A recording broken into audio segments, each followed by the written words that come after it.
Hey, it's 9:15, and normally we say good morning to Elise Otis, who has pulled a hamstring and is not with us today.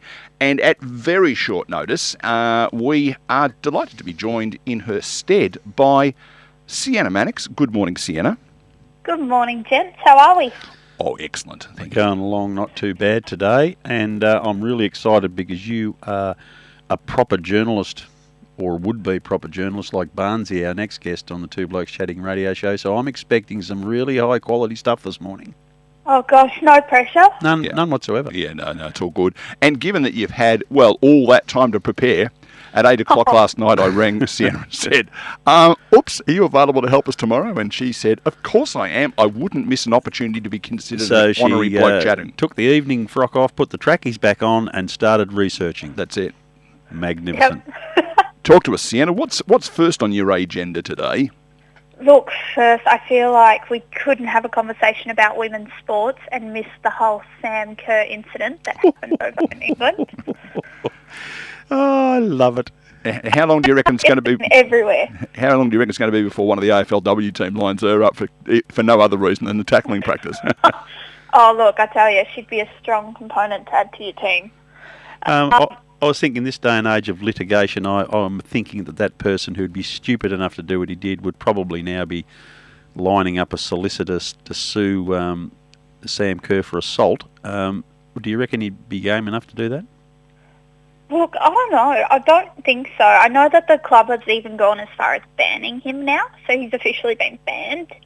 I feel like like Neil said, if you're going to be running out on the field, you've got to be prepared, and especially if you're going to run past an Aussie. I mean, come on. whose brother was reasonably renowned for playing hard. Let's just say that for the time being. Yes. Yeah. So I feel like, he kind of, I don't know what he was expecting running out there filming himself. So I don't think he will. And he was clothed, wasn't he? Yeah. Yeah, which is the primary difference between that incident and what Rob does when he gets out to Mottawarri some Saturday afternoons. Yeah, don't get them confused, please. Yeah, no. So we'll keep those separate. She's now bringing her breakfast up as we think that visual. She seems to be doing okay, though, the girl, Sam. Yes, she's doing amazing at the moment. If anyone's been on social media this morning, all you will read, besides the incident with the pitch invader, is that, she's led Chelsea to the Women's FA Cup glory. Like, she's just playing probably the strongest she's played in a very long time, which is saying something. Yeah, she is no doubt a international superstar. It is the world game, and the women's side of the world game is starting to get some prominence, but she has got to be sitting up there with the very best players on the planet, and of course such wide coverage.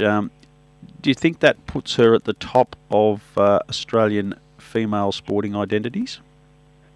Yeah, I would definitely say that. I feel like she's representing Australia really, really well, let alone the women in Australia. There's a lot of young girls. I know that with sports and women's competitions just sort of starting to hit its sort of higher level where people are noticing, there are a lot of young girls looking up to her. And I think having that little bit of a cheeky go, it's got people interested. It's got people back watching the game. So when was it Martina Hink? I can never remember the girls' tennis players. They all sort of go past me a bit. But the one that started grunting, who was that did the grunting or the squealing? Oh, there's a lot of them done that. But the one that started it, and then every girl in a park playing tennis for the Anglesea under 14 started doing the same thing. Wonder how many girls playing soccer are going to line up one of their opponents and drop a hip and shoulder into their front. I mean, back in the 70s, that was happening about 4 times a week in men's footy. Yeah. But on the international stage in these days, it's been quite, let's call it eye-opening. I think the thing that, and we'll probably be talking about this, so I may be jumping your agenda a little bit here, but Ash Barty, every time Ash Barty goes out to play, she is Ash Barty from Australia. Yeah. Miss Barty, Australia. Whereas I think that the only thing that would play against Sam Kerr being the most noticeable Australian, if you will, female sport player at the moment is she's playing for Chelsea. She could just easily mix in with the others. It's not, her country isn't being nailed to her identity as much as the others would be because of the sports they play. Does that make sense? Yeah, definitely. I think that's backed up, Neil, by the fact that Australia is very synonymous with international tennis because of its history. Not so much recently, but definitely going back. So when Ash Barty's talked about in the tennis world, there's an international recognition with Australia. Certainly not the case with the world game. So saying Sam Kerr Australia in the football circles just wouldn't resonate. So that may be that, like what we're hearing from our local press, may be inflating her superiority on that world stage is what I'm trying to say. Correct. Because another one is Elise Perry. And some of the other girls who are playing for the Australian cricket team, again, they've got the word Australia written across the front of their shirt when they're playing. It increases, again, not so much the world game, but it increases that profile of the country as well. Very much so. Yeah. Sorry, Sienna, we took over. Take over again. No, you're perfectly fine. I'm used to it by now. And that's all we've got time for this morning. Yeah, good on you. Yeah. So you've just spoken about Ash Barty. Perfect. Good lead way into the next part. Thank you. So I don't know if you've heard, but the WTA, so the Women's Tennis Association, has just named her number one player of the year. Is that number one player of the year or number one female player of the year? Well, it's the Women's Tennis Association. Oh, yes, that's a good point. Yes. I thought it was World Tennis Association. Yeah. Rob, when you said WTA, Rob said WTF. He wasn't. Just a Federation. Federation. Yeah, World Tennis Federation. Yeah, get that right. Yeah. She is certainly. Someone suggested the other day she's being a bit sneaky by playing tournaments at certain times to make sure her world number one status isn't trouble. But I don't really think that she's that sort of person, is she? I don't think she's got it in her. No. So can I just defend that person who said that, because it was me. I didn't say she was being sneaky. I said she was being strategic. Oh, is that the word? Because she wants to have a rest. If she has a rest now when she's already guaranteed of the number one, now's a really good time, because this time next year, if she does need those points, she's got them up her sleeve. And why not take a break now? It's a bit like when people get, they put out a record, they take 6 months off. Or, it's just, to me, it's a sense. I wasn't having a crack at it by any means. I wasn't even referring to you two. I wasn't. Okay. No, I said it was an international journalist who made like I that said, crack. Yeah. No, well, I said it 2 weeks ago on the radio program, but that's okay. Maybe you weren't listening. No, I wasn't. Still. Of course you do. Well, yeah, I mean, I could see how some would see that, but I've got to give it to her. She performs so well under pressure. She's got so much pressure coming out with the Australian Open next year, where Serena Williams has announced she's not coming. So it's just the pressure and all the focus is straight on to Ash Barty. And I just think, it's just amazing to see what she can do under such tight pressure. It certainly will be the most sought-after point with the Australian Open to find out how she goes. I don't think there's any other reason why I'd be watching tennis in Melbourne in January or February, whenever it is. When is it? January? Soon. Notice they're still using Novak's Djokovic in the ads for the Australian Open. That's interesting, Sienna. Yeah, it is. I mean, I'm not sure what they're trying to achieve by that.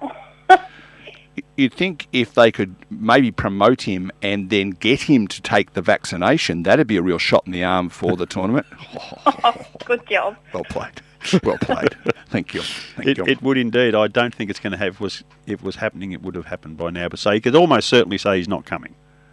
No, apparently not. No, they're saying there's still a chance. Oh, yeah. He's just got to prove that he's been vaccinated. No, he's got to prove he's got a medical exemption.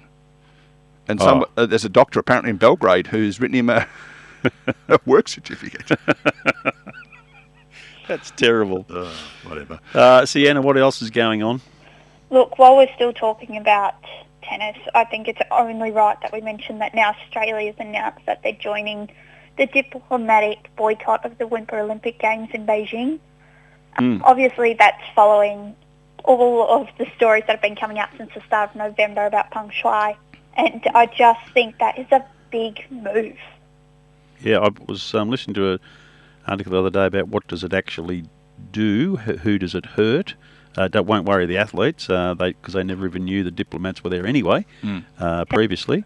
But certainly some of the Australian trades might be feeling the pinch, and the article suggested that we may be hurting ourselves more than we're hurting China by doing this. So that's another interesting view of it. Yeah, definitely. And I think probably some of the politicians and diplomats who would otherwise get 2 weeks expense paid to the snow in China on an all expenses paid excursion, they might be a bit upset about it. Yeah, look, I mean, it would be tough, especially you've got a couple of the young up-and-coming sort of competitors who have been training all their life for it. But you know what? Like, I think they're only doing it for their benefit, really. Well, it's certainly a message that needs to be sent because a lot of these things are a bit of overreaction, but I think a message needs to be sent to China re human rights, and the sporting world is the best way to send it. But I think certainly you can't expect the athletes to take the brunt again to send a message. They're going to still go and do their thing. So the message's got to be sent some other way. And if it's diplomats, well, so be it. Yeah. Right, on to some more positive news. So I don't know if either of you have heard the Women's Football Vision was released earlier this week. No. So they've announced the Football Vision from 2021 through to 2030. And we're talking about Australian rules football here, as distinct from the other thing that they call football. Yes. No, proper footy. Spirit. So in that vision, they've outlined that they're planning on holding half of the AFL women's senior coaching positions just for women. Quotas. Yeah, I did see that.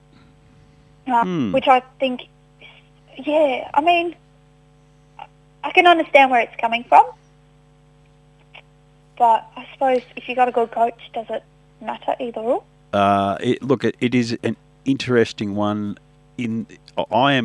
Politically, I'm a big fan of quotas for totally different reasons. But in this particular case, when you're developing the game, you want the very best doing it. And if at this stage the very best 80% of coaches are men, still while the women's coaches are developing, then you should get the best one available. I would be fast-tracking women's coaching development so that the quotas can be reached on merit. In this particular case, it's an interesting and delicate one. But if they're setting a 10-year, I would have thought by 26, 27, we should have a pretty good fleet of women's coaches around that could fill the void. I think the mistake they made was they didn't put quotas on assistant coaches in the next 2 years. Yeah, that's a better way to do it. Yes, yeah, I think that would have worked better. Yeah, definitely. And they keep rolling out. Beck, what's her name? That was the Beck Goddard. Yeah, the Adelaide coach. She's now the Hawthorn coach. Got her nose out of joint a little bit because they didn't get an AFL licence. So they're making a bit of noise from Hawthorn, and she's understandably one of the people driving that agenda. Yeah. Sienna, we are going to have to just leave you to your own devices for the rest of the day. No doubt you want to. We've annoyed you by interrupting you when you normally would be listening to Two Blokes Chatting Radio Show. So, hell yeah. We are going to both be very grateful for your time this morning because it was somewhat unexpected for all of us. But we look forward to seeing your smiling face tomorrow at the Six People Eating event. Sounds good. I'm looking forward to it. Yep. All the very best. See you tomorrow. Thanks, Bob. Thanks, Sienna. See you, mate. There she is, Sienna Mannix, our off-the-bench women's sport coordinator. Boy, oh boy, did she do a good job again. She did a very good job on short notice, and we hope to see a lot more, or hear a lot more of her in media role, as that's what she's currently studying to do.